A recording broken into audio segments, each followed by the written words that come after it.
welcome to Coach Dave Academy. This is Suellio, Almeida. We're going to see my lap with the Porsche Cup at Interlagos, Brazil. We're going to see the entire lap, and then we're going to talk about corner by corner.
All right, so going into this first corner, my braking reference is the 100, although you will not necessarily have the peak pressure at the 100, because if you think about the peak pressure, you're going to actually start braking before that. So as you can see, at the 100, I start braking, and you can see the brake lights, but my peak pressure is more or less at the 75. So it's like the car is going so fast that by the time you start braking to reaching the peak pressure, there is a little distance there. So take that into consideration when practicing.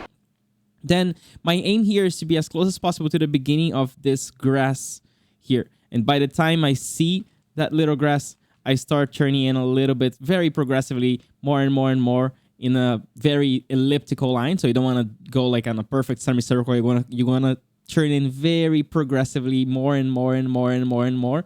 I also look at this little grass here as a reference just to see more or less where my car is positioned. So if I am pointing a little bit too much to the right, in comparison to this little green here, I know that I'm going wide or that I carry too much speed, so I have to wait a little bit more before getting back on power so I can save the best exit here on the second corner. So really very, very useful, you know, these little references here, the beginning of the grass here, and this green here tells me more or less where the car is for consistency.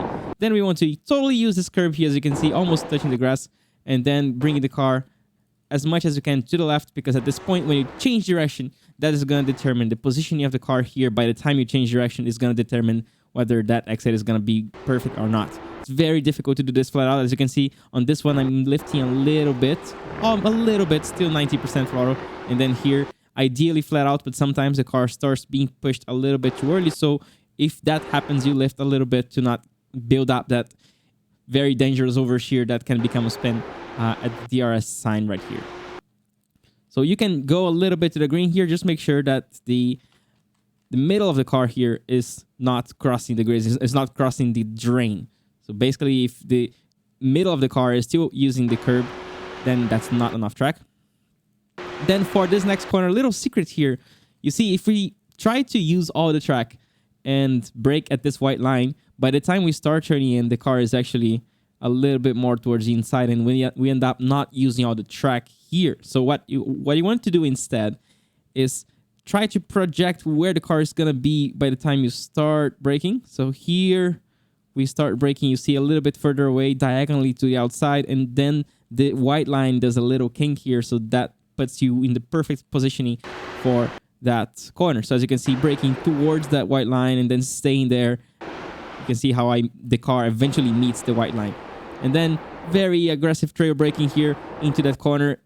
Try to use a little bit of this curve. I actually missed it a little bit. I want to use a tiny bit more, maybe one tire more to the left to make sure that the car gets that good rotation. And then back on power here on the outside, incredibly light hands. You can see how the car falls to the outside by the time you get the curb here. So if you're pulling the car way too much to the left, by the time the car pulls there, you end up losing the rear and spinning. So make sure light hands allow the car to go there without panicking and trying to bring it back too early.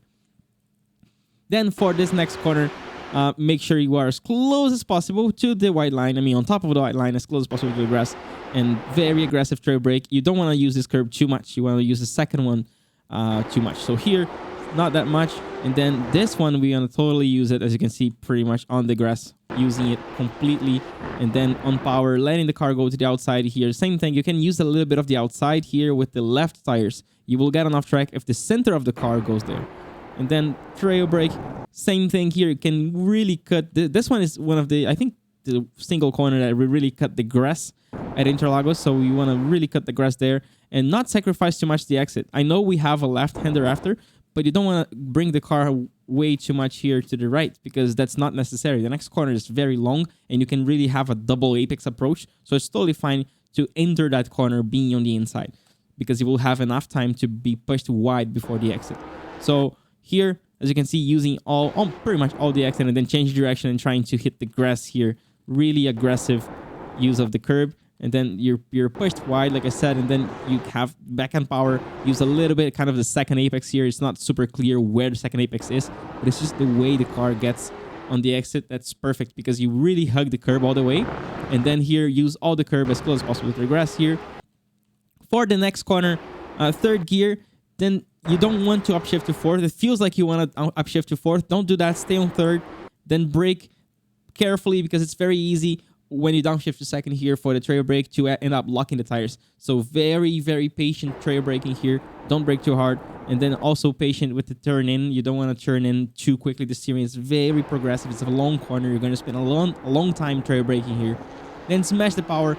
Don't let the car go way too much to the outside. It's very easy to get an off track here. Just if you put just the left front there, that gives you an off track. Bring the car as much as you can, but you don't have a lot of time, to the right, and then already change direction. And here, depending on how you apex here, you end up having to lift a little bit, not to lose the car, because it's very easy to just lose the car. So you're going to have to lift a little bit here.